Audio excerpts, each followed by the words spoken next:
CPIM পশ্চিম ত্রিপুরা জেলার উদ্যোগে আজ কেন্দ্রীয় সরকারের বাজেটের বিরোধিতা করে বিক্ষোভ মিছিল সংগঠিত করে। মিছিলটি মেলার মাঠ পার্টির সদর জেলা কার্যালয় থেকে শুরু হয়ে শহরের বিভিন্ন পথ পরিক্রমা করে। বিক্ষোভ মিছিলে অংশ নিয়ে পশ্চিম জেলা কমিটির সম্পাদক রতন দাস অভিযোগ করেন, কেন্দ্রীয় সরকার যে বাজেট প্রস্তাব পেশ করেছে তা পুঁজিপতি শ্রেণীর বাজেট। এই বাজেটে পুঁজিপতিদের স্বার্থ সুরক্ষার চেষ্টা করা হয়েছে।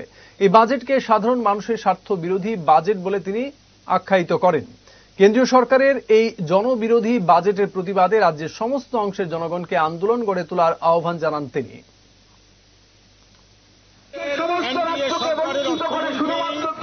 নির্মলা সীতারমণ যে বাজেট রেখেছেন সংসদে, এই বাজেট হচ্ছে ভারতবর্ষে যারা কর্পোরেট অতি ধনী তাদের আরো সম্পদশালী করার বাজেট।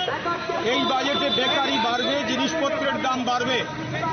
এই বাজেটে সাধারণ মানুষের জন্য কিছু নেই।